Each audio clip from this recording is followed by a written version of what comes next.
Well, welcome to the Big Money Speaker Series. I lose track of the time. We're in June of 2019 already. Started this thing in September of 2011. And have had lots of fabulous presentations. And we're going to have another one tonight from Brian Hawkins, who is I guess multimedia artist would be the best way to describe him. But Brian got a rocket grant to do a movie on the French Creoles and folklore in Missouri, and so he's going to talk to us about that tonight. It's not completed yet, but he's going to talk to us about his research and maybe show us some of what he's got so far.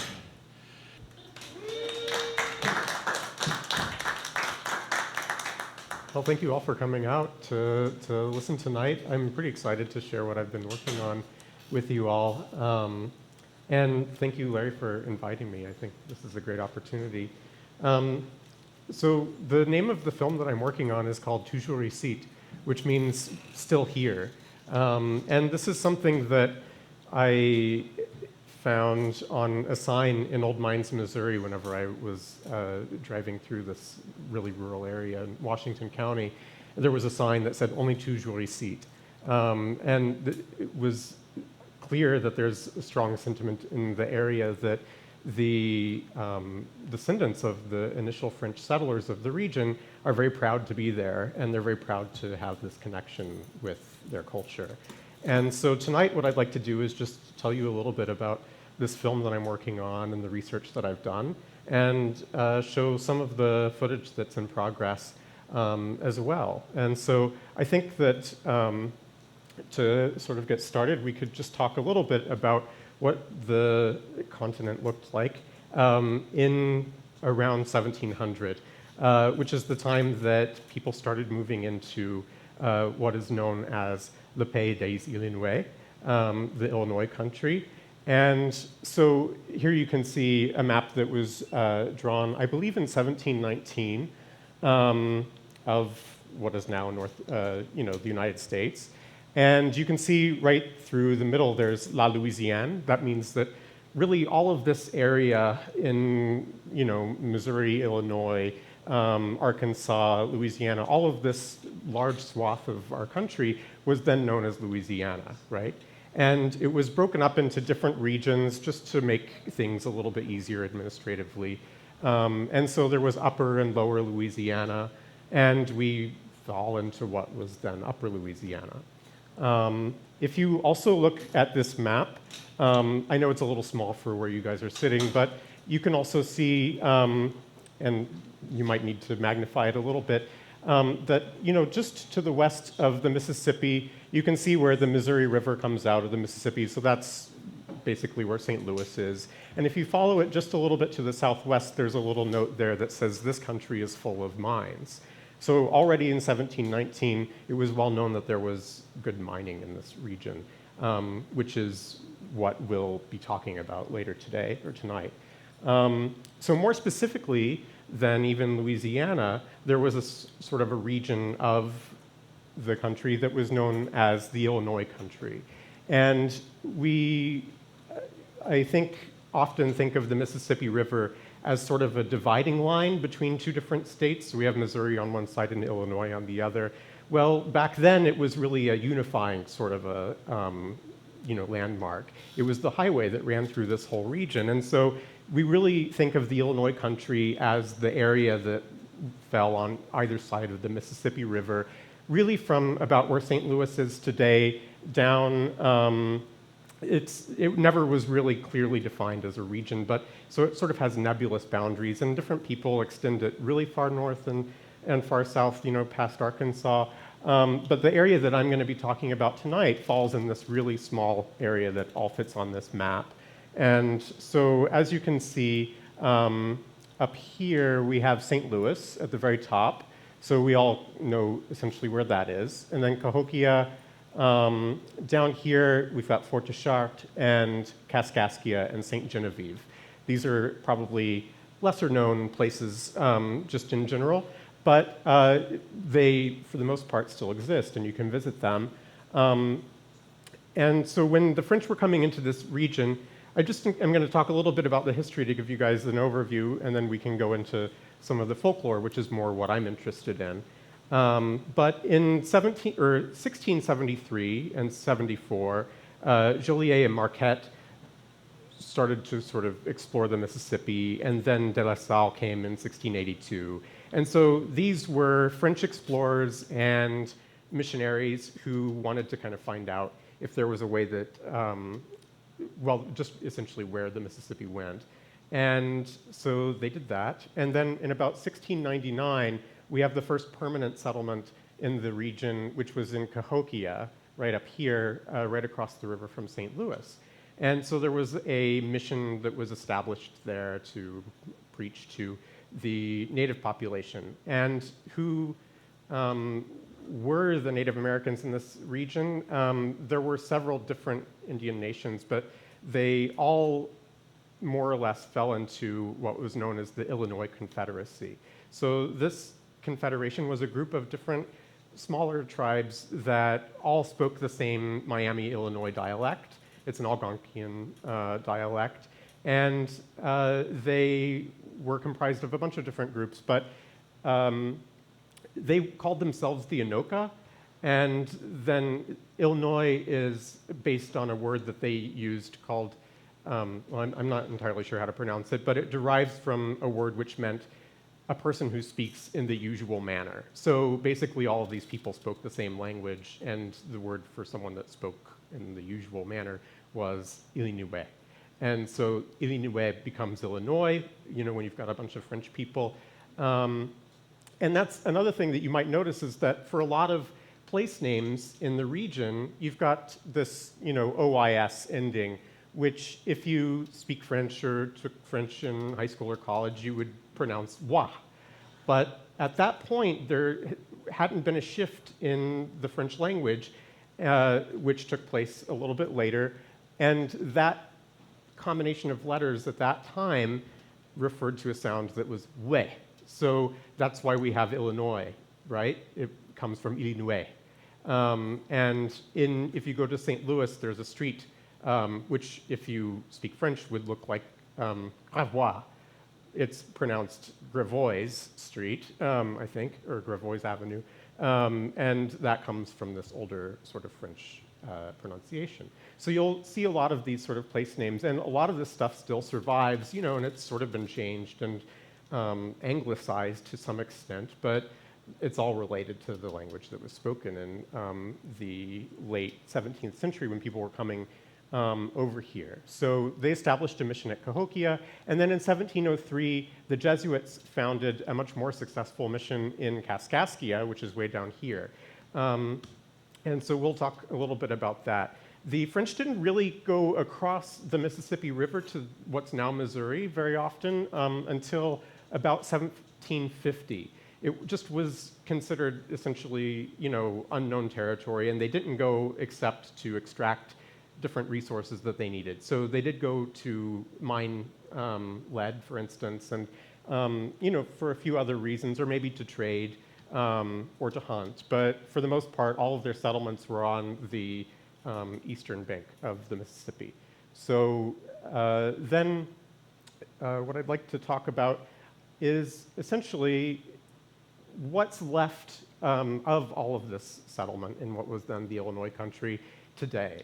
So if you got in your car and you were driving around and you just wanted to see what's left of you know, the French Creole settlements, you might encounter something like this if you went at the right time of year. This is La Guillonnais, and it's, I'm going to let Joe Polite, a man that I interviewed in Old Mines, tell you a little bit about it. The gist of La Guillonnais, I don't know what La Guillonnais means. I've seen it broken down into several parts, and some people think it translates into the first day of the year or something like that. But anyway, the whole idea was to have a good time, and the gist of it was they would dress up so that no one would recognize them, and homemade costumes, of course, and they would go from home to home on New Year's Eve, and they would sing this song La Guillonnais, and the translation roughly translates to we're here to sing for you, and we're not beggars, but if you would like to share some of your food with us and maybe a little nip of wine, we won't turn you down. We will accept, and may we dance with your daughter, and all this kind of thing, you know. And they just laugh and carry on.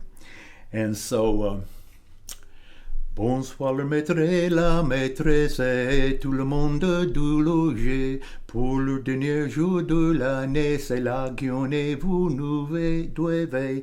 Si vous voulez rien nous donner, dites-nous-les. On vous demande seulement la filanée. On lui fera faire bon à chair, on lui fera chauffer les pieds. Quand on... That's all I can remember. I'm sorry. And so I was very privileged they invited me to go on a guione with them. Watch those birds. Thank you, guys.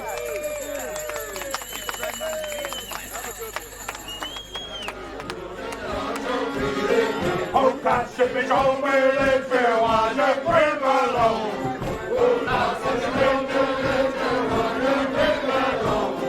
Hey, God, to the lake, cuckoo, shantae, they left alone. Hey, God, to the lake, cuckoo, shantae, they left alone. Oh, Ross, say a man, hey, babe, because oh, Rob, I can tell you, all moving.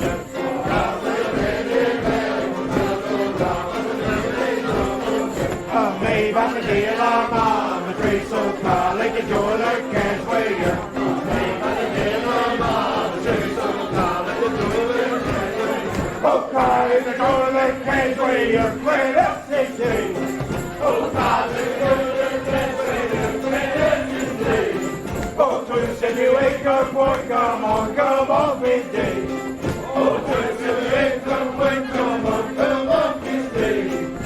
Stop saying locale, the mayo making a fish and you're gonna make. Stop saying locale, the mayo making a fish and you're gonna make. Punch while I make a trail, the trace so they tell them all can't be lonely. Punch while I make a trail, the trace so they tell them all can't be lonely. They're simply all like a couple, yeah. Never well, no strays excusing. See no bill carefully. Say tape and nude is on the way. And on the plow, see no pretty gardon. She's a boy to do with him. What's what they say, love, and make so say that I want to be on him. Oh, what's what they say, love, and make so say that I want to be on him. Happy New Year! I know the song is far from complete as it has survived. It's very episodic. It's got to be, it must have gone on forever because it's still very long, but it's not connected. Its different parts aren't connected. So it got eroded from people's memories over time. But how did it survive? It survived because it was like Halloween has survived, because it had a very special feeling to it. It has a particular occasion when it's used, which is also true for Auld Lang Syne. And that's just what you do. And it makes you feel like you belong, if you know it. And that's a very important feeling for human beings. And like I said, it definitely morphed in St. Genevieve from having a French meaning to people to just being a symbol of the specialness of St. Genevieve. So it didn't matter who you were. If you lived in St. Genevieve and you grew up there, you belonged there, and it was your song.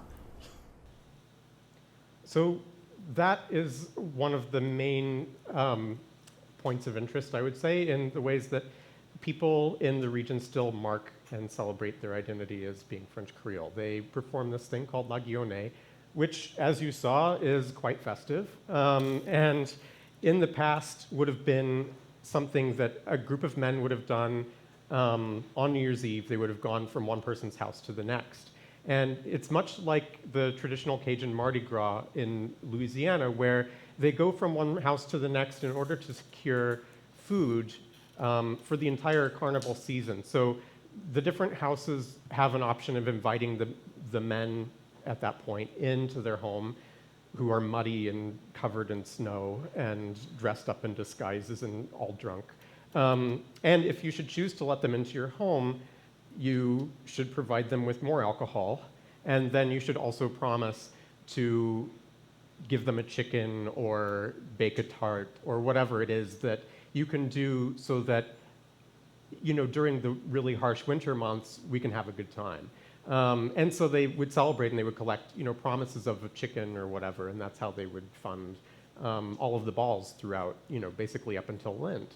And so La Guillonne has survived, and it isn't something that was initially just, I mean, it didn't grow up in Missouri and Illinois in a vacuum. It came obviously from Europe, and then just died out in other areas across North America, and obviously in Europe it's not practiced any longer. So there is still a food drive in Canada called La Guillonne, but in just a couple towns along the Mississippi, St. Genevieve and Prairie du Rocher, they still, on New Year's Eve, will get together and sing this and go from one bar to the next, and they get sufficiently drunk to enjoy themselves. So that's that sort of tradition. Another thing that you'll notice if you go to, you know, eastern Missouri at the right time of year is that you will find lots of local little celebrations. This is called the Fête de Rune, and it's in Old Mines proper in Washington County, Missouri, which is just about an hour southwest of St. Louis. And so there you'll find, you know, people who like to dress up in period clothing and shoot period guns at targets, or this family that I resonated with who likes to bake. And so they built these ovens, which are, you know, typical old, you know, fashioned ovens, and they will feed everyone. And that family is descended from this couple. This is Anna Robart Pratt and her husband, Charlie Pratt. And she is linked really to a generation of people who really strongly identified as French Creole. They didn't really have any other choice. That's just what they were. Whereas now, really everybody speaks English. At that point, when she was growing up, things were really changing, but her family lived in a really tiny, remote establishment, even remote for Old Mines, which tells you something. And because of that, she lived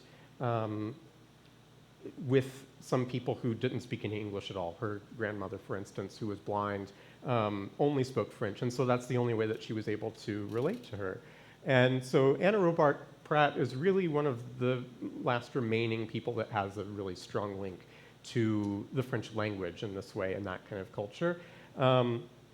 There are others, though, who are really involved in preserving the history and folklore and language. And one of those people is Natalie Vilmer, who has been really instrumental in preserving as much of the dialect and folklore as she possibly can. She is a member of the Rural Parish Workers of Christ the King, which she's basically a nun, and does a lot of work in the community. But in the 1970s, she was instrumental in attracting the attention of certain linguists who came to the region and started working with the population who was rapidly dying out, that were, well, her parents' generation, the people who grew up speaking French but were disciplined in school for speaking French and faced a lot of different sorts of discrimination, and decided that they would not pass those attributes on to their children. And so whenever she was an adult, she realized that she and her, you know, compatriots in that sort of generation were really missing out on this cultural heritage. And she took some steps to try to sort of rectify the situation. And it was a little bit too late to save the dialect, but because of her work and the work of the linguists that she and her mother were working with, we have now hundreds and hundreds of hours worth of audio recordings of people speaking in French in Missouri.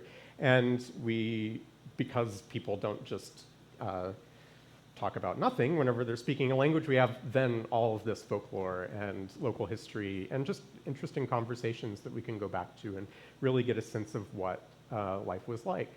So that's Natalie Vilmer. And this is a photograph that she showed me of Old Mines Public School. Her father's in this photo, and I can't remember exactly which person it is, but she has a few relatives here. And this is the school where they went, and whenever they went to class, did not speak any English at all, and were punished quite severely by the teachers for speaking French, because the teachers at that point felt as though if these kids were going to be successful in in the sort of changing America, in the 19-teens and 20s and 30s, that they needed to be able to speak English. And so they were very strict about it. And I think it created a lot of lasting trauma within the community. And so that's what this clip is about. This is one of the animations that I'm working on for my film.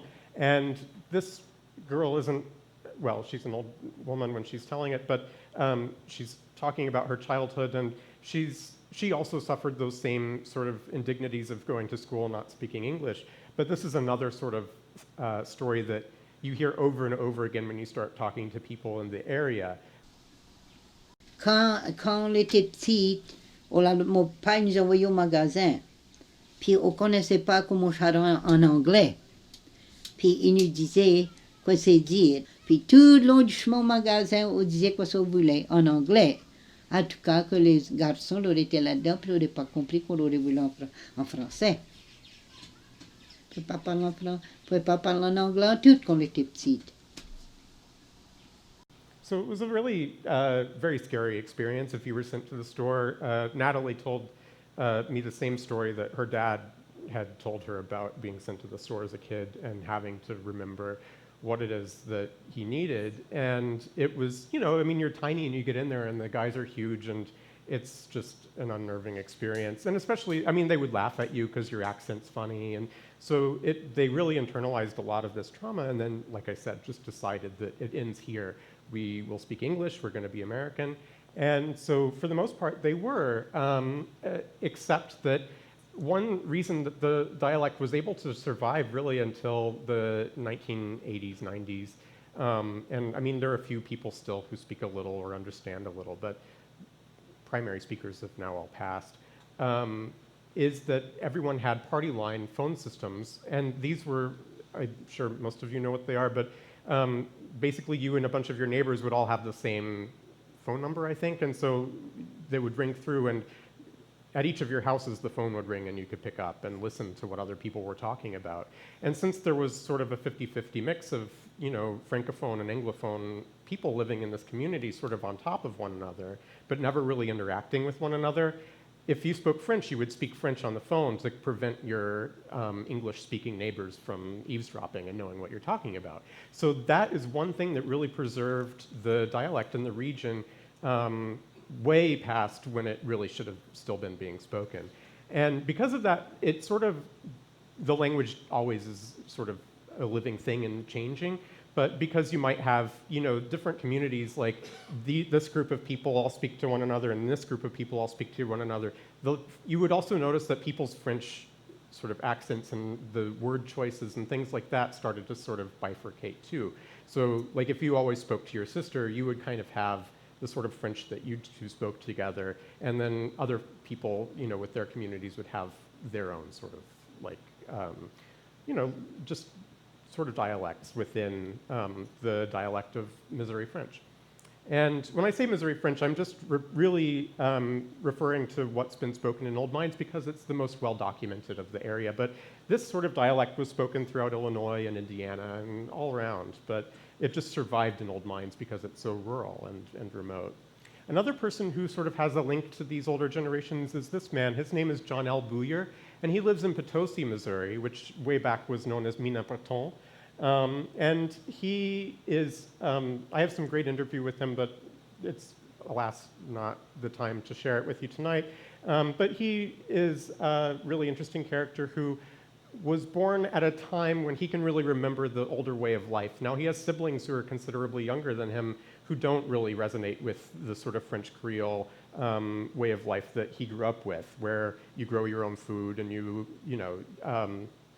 so he has quite a large garden behind his house that's all very organic, and he's very concerned of growing food the right way and foraging for wild greens and things like that he grew up doing.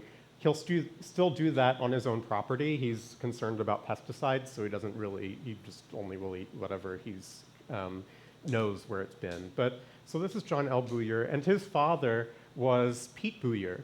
And Pete was a person who was instrumental in preserving a lot of the folklore in the region, because when he was a young man, he was working at they had a general store in the area, and a scholar named Joseph Médard Carrière came through and wanted to get the folk tales that he heard were being told in the region, but no one would really trust him.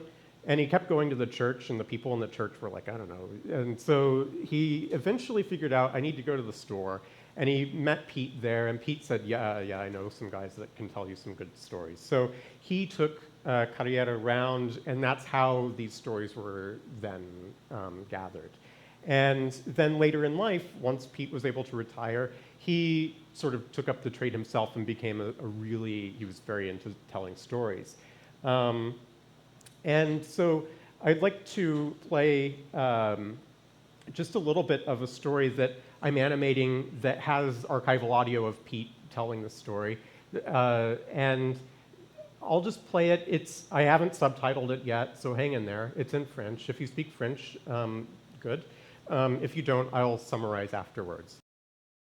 Une fois, longtemps passé, n'a vivait un homme puis l'aimait à chasser, puis son nom c'était Shas Gava.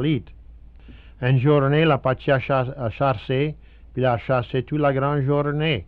Ben tard dans l'après-midi, il a vu que s'en avait une rivière, la rivière était glacée. Il a pensé à Rune, il dit, comment c'est m'attraper les oies là, il dit.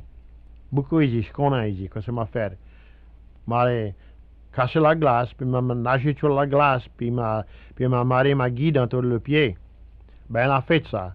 Quand il a fait ça, il a crié à les oies, puis il dit, Heist! Les oies ont parti à voler dans l'air, puis l'ont volé, puis l'ont volé, puis l'ont volé par-dessus les bois. Il ne peut pas scanner sur la guide plus longtemps. So, il a tombé, puis quand il a tombé dans un arbre creux. Quand l'arbre creux, il ne peut pas sortir. Ben, sa barbe, elle a poussé à travers de l'arbre, puis elle a couru de la côte qu'il y avait une rivière. All right. So, did anyone catch what that's about? This is more or less, okay, so it's a story that's about this hunter named Shas Gava. And I don't know if you're familiar with Shas Gava, but there is a folktale in French Canada that involves this character. There he makes a bargain with a devil. He's also a hunter, but he ends up making a bargain with the devil so that he can have a flying canoe, right, and go hunting through the skies. And it ends up going badly, as most devilish deals do. But here it's a very different tale. It's a tale of a hunter who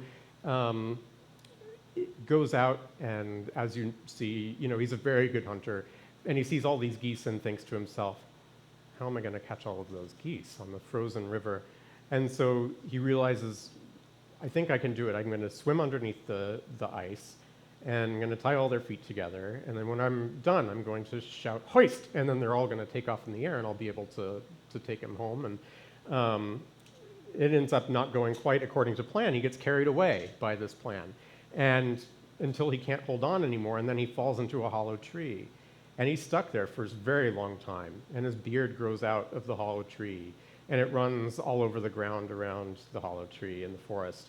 And one day, finally, a man who is a woodcutter comes along and sees the beard lying on the ground and says, well, I wonder what this is. And so he picks it up and he's kind of yanking on it. Well, Shas Gava shouts and says, hey, who's there? And so he ends up, getting cut out of this hollow tree, and his life is saved. Well, the next morning, after he goes home for some much-needed rest, he sets about hunting again. He's a very strong guy, and he sees the chief's daughter in the forest. And so he falls in love with her at first sight and says, "This is the girl I want to marry." And so he follows her all the way back to the village where the Native Americans are living, and he asks her father if he can marry her, and the father says, "Look, I don't know you. I don't know if you can provide for her or what." But, so he sets a few different goals. They kind of come to an agreement that he needs to bring a fox skin, and he needs to bring a deer, and he needs to bring some turkeys. And so Shas Gava goes around, and he gets the fox skin. He sees a fox and scares it to death, and it actually jumps out of its skin, so he doesn't even have to do any work. He just picks the skin up and takes it back. And so then he goes and he starts looking for a deer, and he sees this giant buck, but he's been hunting all day, and he's so successful. And he doesn't have any bullets left. All he has is a pit from a peach. And so he loads his rifle with this, and he takes aim, and he shoots, and it just sort of hits the deer on the head. And that's that, the deer runs away. And so he tells the girl's dad this, and he, of course, gives him a hard time and says, "It's just outrageous. I can't believe you wanted to marry my daughter, thinking that you could kill this thing with a peach seed."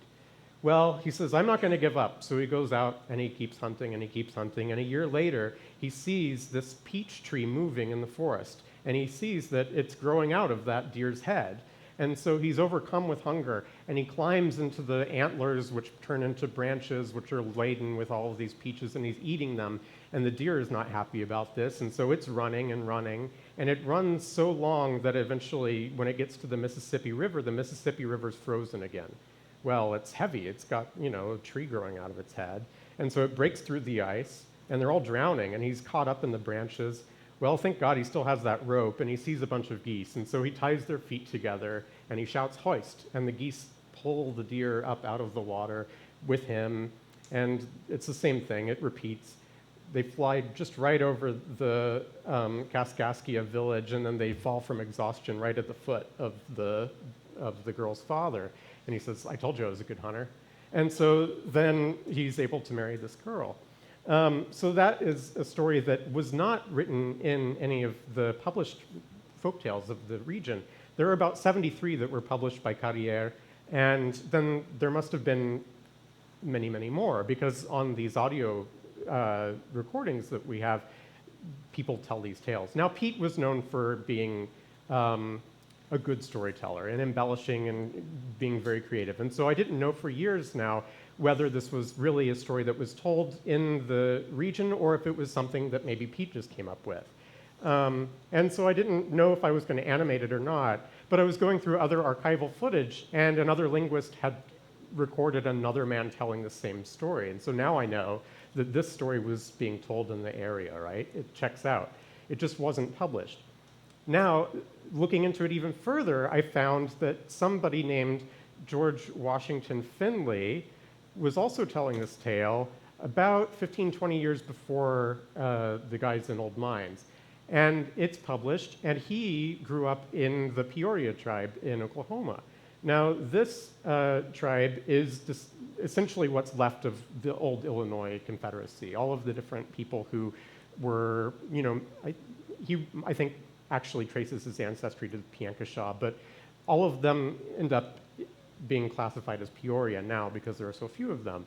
And so that tale then has in some ways been told between both the Native American population that was in the area and the French Creoles that were in the area, which I think is instructive of the way that they were living in very close proximity. And that's why I want to go back to this map right now. It's maybe a little too small for you to see, but if you look down here, you see Kaskaskia Village, and then right above it, you see Indian Village. Now, before 1719, the Kaskaskia tribe and the French people were all living together in the same village. And this is the same thing in Cahokia and elsewhere in the region. They would all live together. And the only French people that were here were men, and so they would be marrying the women of these tribes. And they, there was a lot of cultural interchange going on. And most of the children that were born in the Illinois country then are born from these sort of, marriages. And they were very common and not particularly encouraged at first, but then it became clear that these Native American wives were actually a good influence for the French men that were marrying them. The Jesuit priests had been working, and they had created essentially a very devout population of young Illinois women. And so one particular instance that I'd like to tell you about is the story of Marie Ruenza Uconakwe. And she was the daughter of the Kaskaskia chief, Chief Ruenza. And in 1693, we know at some point before spring of 1693, she was 17 years old, and her dad had made a deal with a French trapper that she could marry him because he wanted to form an alliance with the French people in the region. She was actually very devout Catholic at this point and wanted to hear nothing of it. She had decided that she wanted to remain celibate, like the Virgin Mary, and devote her life to God. And so there's a documented exchange between her and her father that went on for 2 days, where he told her, look, you're going to marry this guy, like we need this alliance, and she did not want to. And so for 2 days, he had kicked her out of the house and told her to think about it. And she eventually decided that the most practical or logical thing to do was, yes, I should marry this guy. His name was Michel Ecot. He was 30 years older than her, and he was known widely throughout the Illinois country for being quite debauched.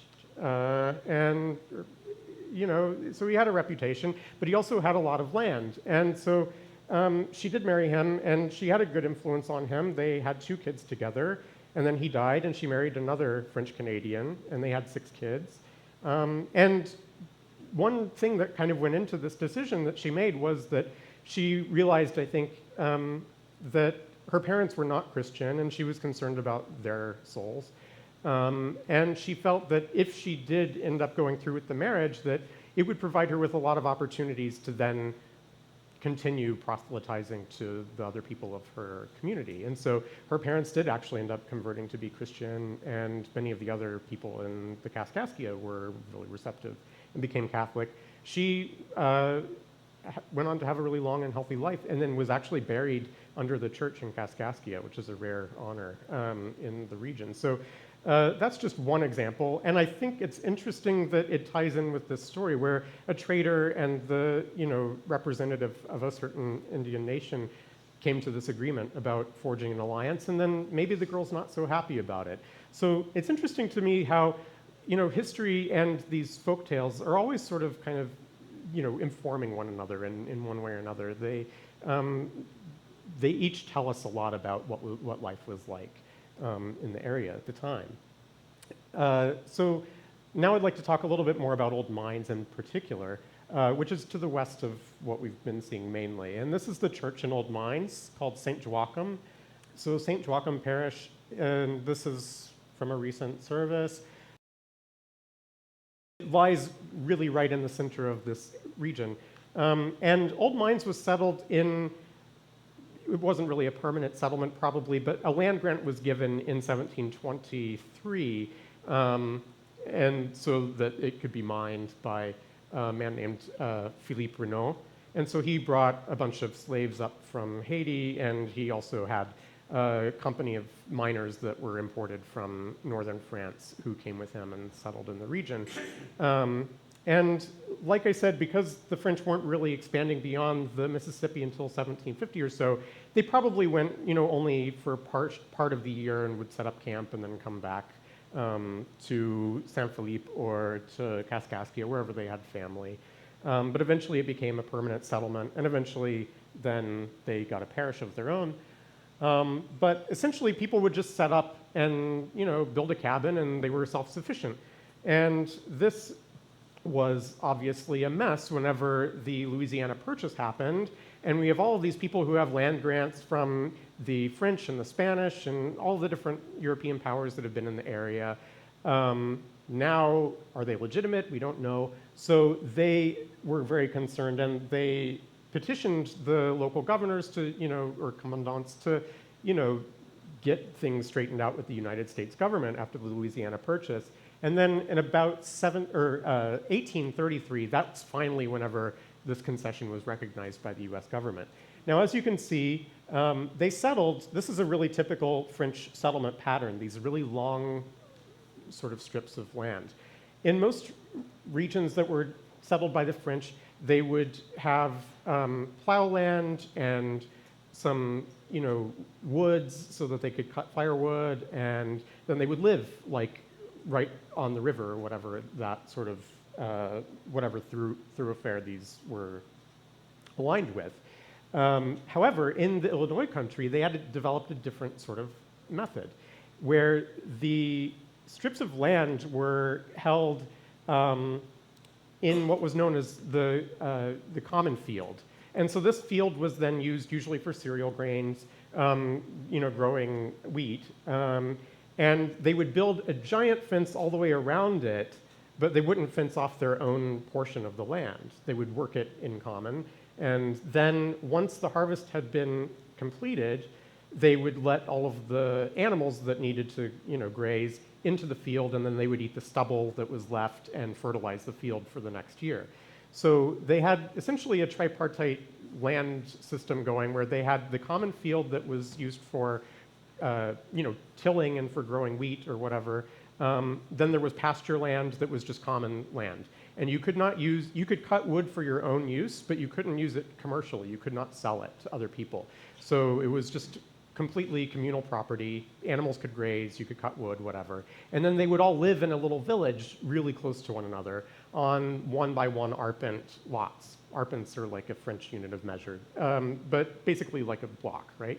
And they would wall that off with pickets, and they would have their own little garden for fruits and vegetables and things like that. And then with their own animals, or if they had slaves or helpers of any sort, they would all live in this little community together. And so this is a very unique and medieval sort of way of dividing up land. And it was really strange for the Anglo-Americans whenever they came in. They were so freaked out because the whole American mentality is like, I'm going to be self-sufficient, and I'm going to go out and I'm going to have my land, and I'm going to live in the middle of it, and I'm going to farm it, and it's mine. And so there were a lot of tensions whenever that started to happen when Americans came over. They thought they were crazy for living so close to one another. Like, who wants to see their neighbor all the time? And then, also, they didn't really understand the communal aspect of all of the way that the land was used. So there were a lot of tensions. Now, in St. Louis and St. Genevieve and Kansas City, which I neglected to mention earlier, did, yes, start as a French trading post in 1821. The French in those regions assimilated very rapidly because they wanted to do business, and so they learned English, and they, were essentially American. However, in old mines, things didn't really work out that way. It wasn't that desirable land. It was good for mining, but you couldn't really grow anything, and it was really hard to get to. It's sort of in the foothills of the Ozarks. There were no good roads. And so they were basically, it was a little enclave of French culture in the middle of Missouri.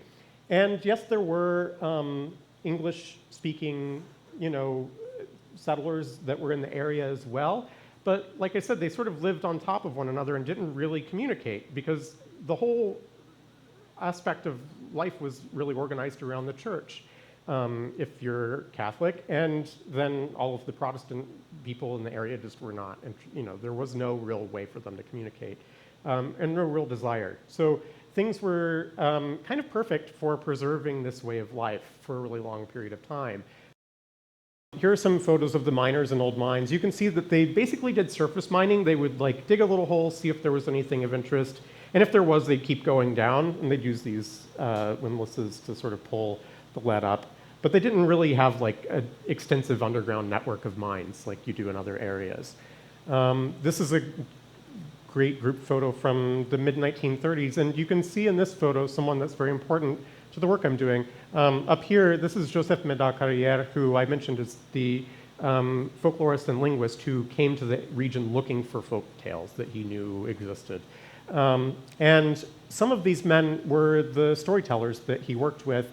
I'm pretty sure that this has been Coleman, and either this guy or this guy is his brother Pete. I need to confirm that, and it may not be confirmable. And so we're going to talk a little bit about the work that he did. This is another good photo before I do, though, of just guys playing cards. That was a huge pastime in the area. So what Carrière did is, once he sort of had an in with the community through Pete Bouyer, he went around to people's homes and he would ask them if they knew any old tales or if they knew any old songs, and he would record them. And so he had this, which is a modified Edison Amberola, which is a wax cylinder recorder and player. It could both record and play back. And it was, I mean, it would be kind of like if you were a professor now and you were sent out into the field with an 8-track recorder. Like, it was already old technology, but like they just said, go for it.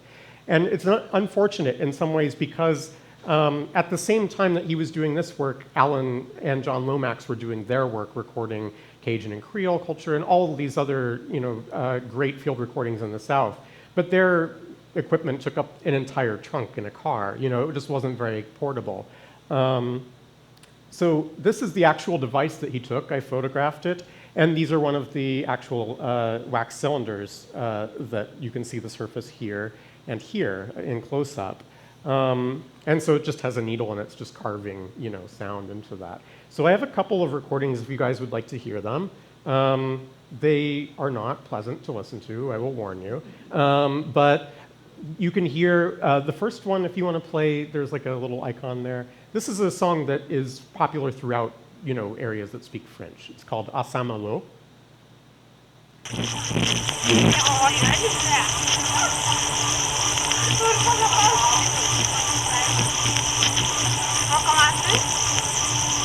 C'est mal au beau, pas besoin. C'est mal au beau, pas besoin. Quand la vie sont arrivées, ils diront sur l'eau, ils frapperont, ils diront jouer à l'île. Quand la vie sont arrivées, avec la voix,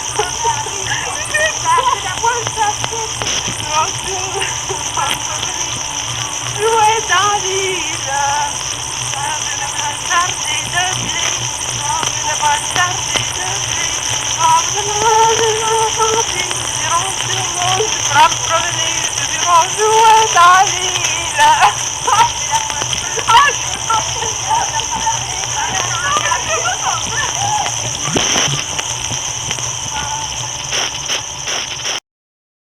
And another one, which is the second one there, is a recording that I don't think this song exists elsewhere. It's called Ma Brune, which means like literally my brown-haired girl, but like it's sort of a term of endearment, like my dear. And so if you want to play that one.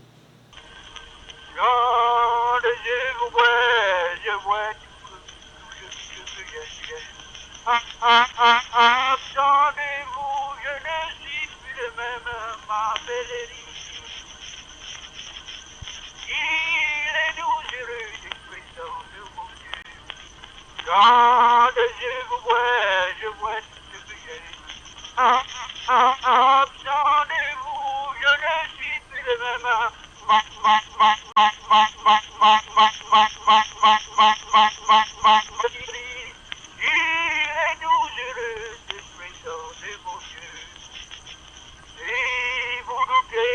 Que je vous aime. Informez-vous à coup d'alentour, ruisseaux, rivières, fontaines et les rochers, ils vous diront la belle que je suis, votre amour. Si vous doutez la belle que je vous aime, informez-vous à coup d'alentour. So you get the idea. But anyway, I think they're kind of magnificent in the fact that it gives you a really good idea of what it was like in that room. The first one I really love because you can hear how just nervous that girl is and how ridiculous the whole thing seems to her, just singing into this device. And I like the voice you can hear of her friend or mother or whatever in the background sort of making fun of her and saying, oh, come on, you know this song, you can do it. And so she jumps in and sings eventually. It's just really like, I don't know, it is sort of a rare glimpse, I guess, back into the past that allows me to just feel a connection with some people that have long since passed. These are the canisters that the cylinders were contained in. And so you can see that it's not a perfect system because over the years, they were lost and they were found and the lids were moved from one thing to the next. And some of them only have labeling on the lid and some of them only have labeling on the side. And so nothing was really labeled and we don't know who's who. And so this is something that drove me crazy a few months ago. I was trying to go through and there are 80 of these and like identify voices and identify songs and figure out who's who. Because some of them were recorded in Louisiana, but I'm like 99% confident that both of those were recorded in Missouri. And also they're just illegible too, which is really great. So that's one thing. If you guys are out making records, maybe label them clearly. So one of the men who was on those records and who was a really big storyteller was this man whose name has been Coleman. And his brother, Pierre Coleman, was more of a singer. But they both lived in old mines and were really, really knowledgeable about these different folk tales. They would tell them while they were out working over lunch. Like a lot of the time, there were different sorts of arenas where the tales were told. Either while people were working for entertainment, those were probably a little bit bawdier. And then there were the ones that were told at home at night, you know, with your wife and kids. And they were pretty competitive. I mean, they were really good. They didn't have TV. So if you weren't that good at telling a story, they would let you finish. And then, you know, Ben would say, all right, my friend, it's time, like, I'm going to tell one, right? And they would go really late into the evening. These are some of his kids and one of his nieces. And so these are the kids that would have grown up hearing some of the best storytelling, probably in the state of Missouri, if not the country at the time.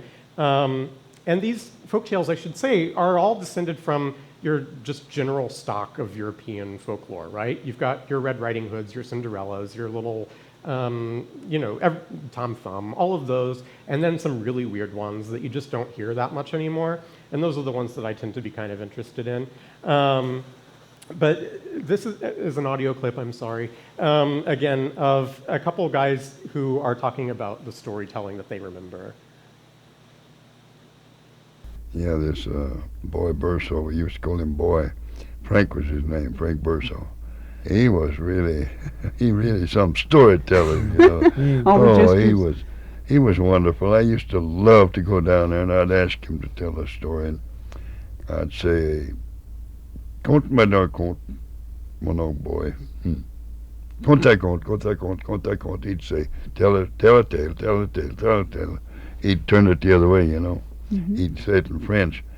And of course, he didn't want to get started. But once he got started telling a story, he'd really go to telling a real good story. Sometimes they were long ones, too. I don't know. He told a big, long story about the devil.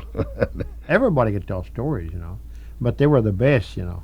We remember those because they were the best. They'd gather in the house and tell them till 2, 3 o'clock in the morning sometimes, and they'd light the old fireplace, and then the smoke sometimes would come back down the chimney and blow back in our face, you know, but we still stayed with it. And then the first fella at the door would sit at the door on a chair. If he got the position at the door, he was the lucky fella, because the idea was that the stories were so scared that if you didn't get out the door the first, when you was in the back, you got gobbled up by the old seven-headed monster, you see. So you had to run real fast, you see. So they were scary. Some of them were really scary. There were lots of different genres of tales. There were the tall tales, sort of like the Shas Gava one, you know, about a hunter that just comes home with an outrageous amount of game. There were religious tales. There were the sort of like fantastic, like fable sort of things, like, you know, with knights. And then there were things that were based on like local legends and lore, like of the person who was walking home one night and saw a hand floating holding a candle, things like that, that would just scare the hell out of you if you were a kid. So one of the tales that will be in the film I'm working on is that big old tale about the devil that he was talking about. I don't have time to tell it to you tonight, but if you want to see my film, it will be animated. And so these are some drawings as I was trying to sort of figure out what, this should look like. And so I've got a character, the sort of stock character that's in a lot of them is named Little John. And then the devil's name is Grand Diable. And so he's here, as you can see, watching Little John at work.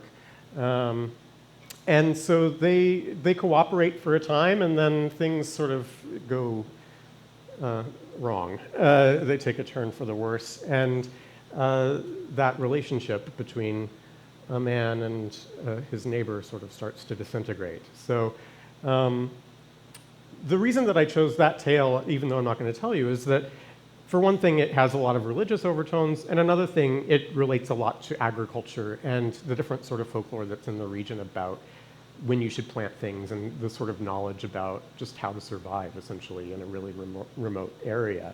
And the devil doesn't really know. So the tales that I've chosen really do reflect different aspects of the society that I think are important and telling, and so I'm looking forward to being at a point where I can share those with you, but it's not quite there. Yeah, go ahead and play. Comme pendant la vacances, c'est un catois qui vient d'ici en France pour manger de la bouillie. Pigeon d'or, pigeon d'épinette, pigeon d'or, puis pigeon il est dehors. I don't know what it is. So that's a little recording of a children's rhyme. It's an audio recording, so I don't know how to play the game, but it was a finger sort of thing where you would like say that, and then depending on what finger you landed on, you would put it down. But that was the sort of women's folklore that was collected primarily by the woman that you see pictured here. Her name's Rosemary Hyde. And she spoke early on in the video about La Guionne, about the importance of La Guionne to Saint Genevieve and how it doesn't really have necessarily a French meaning there anymore. It's just about being a member of that community. Well, she was the linguist that teamed up with Natalie Vilmer in the 70s to really document a lot of the language and the dialect. And because of her informants and because she was a woman and just the way that things work, she had access to this whole realm of folklore that was really ignored by the men who had come before, which is the realm of women and children and things around the house. And so it's a really valuable contribution, and she collected a lot of stories and a lot of information about how the language is spoken and how it sounds. The man standing next to her is Barry Burgee. He went on to be the director of the National Endowment for the Arts or Humanities. You can edit that out. I'm not entirely sure which of the organizations, but he started at this point in the 70s with a group named the Missouri Friends of the Folk Arts, and they were doing similar work, but with the fiddle tunes in the area. They were going around and trying to document as many of the fiddle tunes as they could. So about every 30 or 40 years, there's a new wave of people who become interested in old mines and the culture there. So after Carrière, there was another man who was working at the same time called Ward Dorrance, and they both collected a lot of language and folklore. And then there was a large gap where things just sort of fell, life went on. And then these two kind of came into the community, and also, Barry Burgee's group, the Missouri Friends of the Folk Arts, produced a record of folk music in Missouri called I'm Old But I'm Awfully Tough. It isn't all from old mines, it's just from all over the state, and maybe in the Ozarks region, it might have gone down to Arkansas too. I've only really listened extensively to the part that's recorded in old mines at this barbershop, Roy Bouyer's barbershop. And so here you can see the actual sessions taking place. We have Roy Bouyer, the barber, on the left. In the middle there, standing is Charlie Paja, who had the really deep voice and told the story about, begging his uncle, or begging Boy Bourassa to tell him those tales. And then another man named Joe Polite, who's unrelated to the Joe Polite that I interviewed earlier. And these three musicians were responsible for cutting together a really great record of fiddle tunes from the region. Charlie Paget's wife, Annie, is standing here with two other people who are very integral to the research in the area. Kent Bone is a Creole who is one of the only people of his generation to actually make an effort to learn the language. He would go and hang out with old men and women and just try to speak in French until they got to the point where they were like, okay, we'll teach you, because it was painful, I think, to listen to him. And so they taught him enough, and he picked up a lot just from listening to his relatives. And then Ray Brassier is a professor who is from Texas, I think, but he's Cajun, and did a lot of work out of the University of Missouri and would interview people in the area about the different words that, maybe are the same between here and Louisiana, or things that are different. He talked a lot about vocabulary and food and architecture. And this house that they're standing by is a very interesting house that doesn't exist anymore, but which had been built generations prior and just continued to be passed down through the family. So there are really probably the best examples of French colonial architecture in the world are in St. Genevieve, Missouri, which I would encourage you all to visit. But if you do go to Washington County, they're still being lived in. And so there are so many great examples of French Creole architecture, which you can see here. It's basically just a nice house with a porch. That's essentially what it comes down to. But I'd like to leave you with another video that I've been working on. And this sort of comes from a confluence of many different things. I wanted to show a little bit about the architecture, the fiddle music, and then also just some stories that I have gathered just from talking to people in the area. One of Kent's drinking buddies was telling me about his grand-tante, Euphrosine Polite, who he remembered lived next to the train depot. And because these trains would be coming by all the time, doing the laundry was very difficult for her. It was difficult to keep things clean. And so when I was listening to a bunch of fiddle music and they got to The Old Washerwoman, which is not a French fiddle tune, but was being played by a bunch of French guys, these sorts of things all kind of came together. And I made this animation, which I'd like to show you.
questions?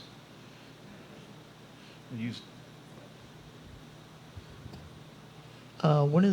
do you think that you'll be done with your film? Well, I've been working very hard, and all signs point to, if I can keep the schedule up, I should be finished animating by the end of 2020. And then I'll have some editing to do, of course. So at some point in 2021, probably, it'll be done. Yeah, that's the realistic expectation, I think, at this point. Well, I'm sure we'll be still having the speaker series, so Well, yes, I hope we'll put so. you on the schedule. Thank you, yeah. First, thank you. Je m'appelle Vincent Paul Gauthier, so I appreciate what you're doing for all the French in the area. Oh, thank you. I'm curious, I grew up in Illinois, not far from this area. We always learned that Illinois meant tribe of perfect men. And it has nothing to do with the fact, I kid you not, that was like, you know, maybe Mario Pay or somebody like that, as part of their toponymy delving, came up with that. I appreciated your interpretation or your background better on that. Oh, well, thank you. I don't speak Miami, Illinois, or even come close to reading it, but Wikipedia seems to indicate that, Illinois comes from the word for he who speaks in the usual manner, which is kind of interesting. Yeah. That's interesting, too, about the old pronunciation versus the new pronunciation. And here I just thought we were pronouncing it wrong. Yeah. And it's how it was originally pronounced. Well, it's interesting, and I think that that's partly like one thing that contributed to people feeling ashamed of the French language in the area is that you would have people who come through who are like, oh, I speak French, and then they would start just speaking, but they can't understand one another because the accent is so different. And so then they'd be like, well, you don't speak French. I don't know what you're speaking, but that's not French. And so then they sort of would feel, you know, sort of ashamed of it, or in some way. And it took a long time for people to feel proud of the fact that it's something special. And yes, it's different, but it's just as valid as any other kind of French that's spoken. Yes. I have a question. You were kind of talking. You were. Oh. That's what it sounds like. Oh, okay. So I better make my voice like. Oh, okay. All right, be intelligent. You were talking about how kind of the language has essentially died out now, and you're just now talking about this notion of like the kind of Missouri French Creole pride. Mm-hmm. And is there any sort of bit of that pride and kind of a little bit of a younger generation, despite the fact that they may not even speak the language or may not have any like kind of real tangible connection to that past? Yeah, it really depends on the family from what I've been able to tell, and on the individual. I mean, like Kent Bone is an outlier in that he was one of, now he's probably in, I don't know, his 60s, but like at that time he was a young person who was interested in it, and that was rare. And I think there's always one or two people who take a really like big interest in the culture. And then there are people who, like that young girl at the very beginning who was like helping bake the bread. She's maybe 10, but she's growing up in this family. Her great-grandmother's still alive and still speaks French. And her grandmother is really into it and goes to Louisiana and tries to pick up words and will come back and be like, hey, Mom, what did you call mosquitoes? Because they say something different in Louisiana. And so then they'd have these conversations. And it's just alive within the family. And so that family in particular seems really invested, and the younger people too seem really invested in the culture. But I don't know, kids grow up and then they want to get out. Question. Sure. In terms of like these towns that you're talking about, like if you kind of compare them to, let's say, like Herman, Missouri, mm-hmm. where Herman, Missouri really kind of promotes the sort of German heritage as a kind of like a tourist type of issue. Is it similar to this area that you're talking about? Yes and no. So they are very individualistic and want to maintain control over the sort of resources that they have in the area, which I think is good. But because of that, it's taking them a while to sort of get to a point where it's ready for a lot of tourism.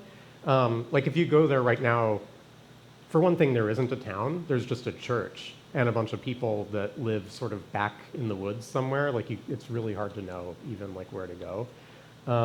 And so at this point, there's not really a place in Old Mines that you can go to see what you might in Herman, right? St. Genevieve is different, and there's a lot, and it's very touristic, like there's a lot of tourism there. But one thing that I can show you too is this is an old, well, not in Old Mines, but in the Old Mines area, in an area called Fertile, Missouri. And this is the sign that I saw that I was telling you about, 300 ans, only toujours ici. We're still here after 300 years, right? And so this is a stage where they have like the Autumn Festival is what it's called. And everyone, I mean, the community is still engaged, even though people have moved out of the region for work. They attract a lot of people whenever they have either one of these festivals or the sort of unofficial, it's not really touristic, but like it's probably where you'll meet the most French Creoles is the St. Joachim Parish Picnic.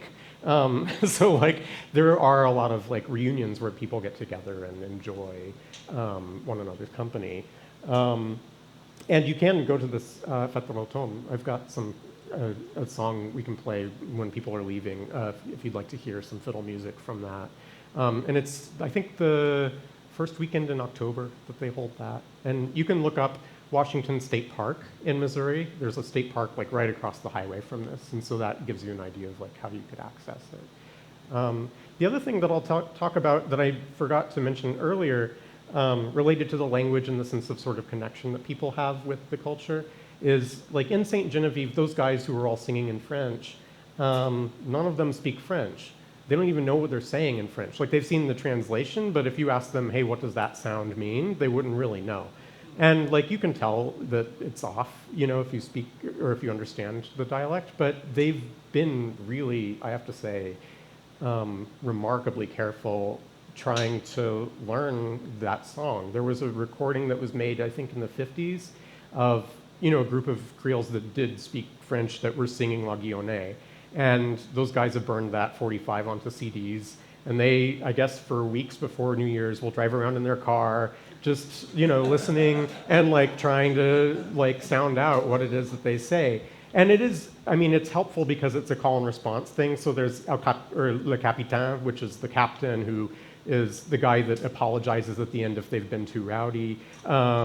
He is sort of in charge of everything and will sing it first. And so there's like a group that is more responsible for knowing the lyrics, and then the rest of them are just there to have a good time, you know, and so then they can kind of listen and then they repeat. And so that's how that works. But they, I mean, it's in some ways remarkable, I think, that they take the effort, or make the effort to sing it in French. And yeah, but it's like going to the market and trying to remember the English that you're supposed to be asking for, only just the opposite. It's great. Yeah, it's exactly, I didn't think of it that way, but it is, things have flipped. So. Just one last question. Regarding the reference you made to how maybe when other French came into the culture and perhaps they didn't speak the same patois or whatever, do you have any knowledge of Etienne Cabet when he was coming in the mid-19th century through that area with his kind of socialist commune concept, and if there was any impact in that area? I don't know about him at all, I'm sorry. But so he came through that region? When the Mormons left Nauvoo, he basically took his commune from, I believe it was Texas, and settled in that area. That's why Nauvoo has wine and cheese. And I just wondered if there was any mixing of culture there. I haven't heard anything about them maybe finding one another. You know, yeah, exactly. They might have been just river. Yeah. So yeah, I don't know. I'm sorry. Yeah. Anybody else? All right. Thank you. That was a great presentation, and we're looking forward to the music.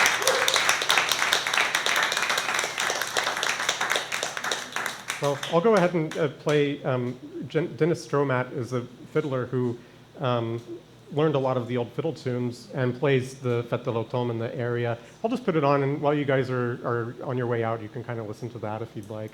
And I think you should be able to play it. It should be on this slide. C'est la belle Françoise Longuet, c'est la belle Françoise. 20 ans après souper, Marion. 20 ans après souper, Marion.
C'est la valse longue, il a valse bête.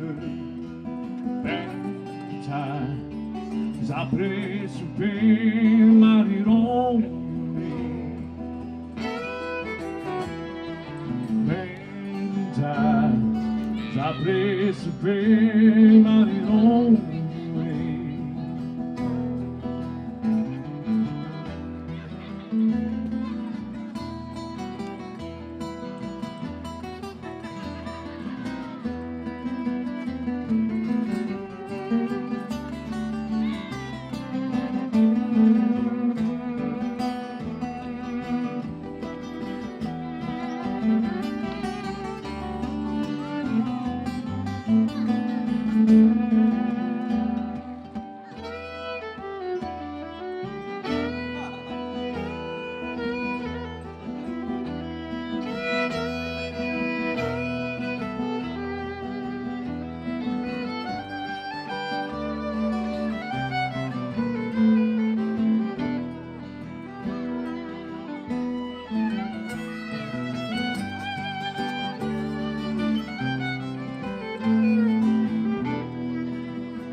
Il a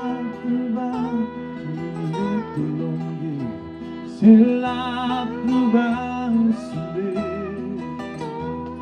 qui veut se marier, Marinon. Qui veut se marier, Marinon.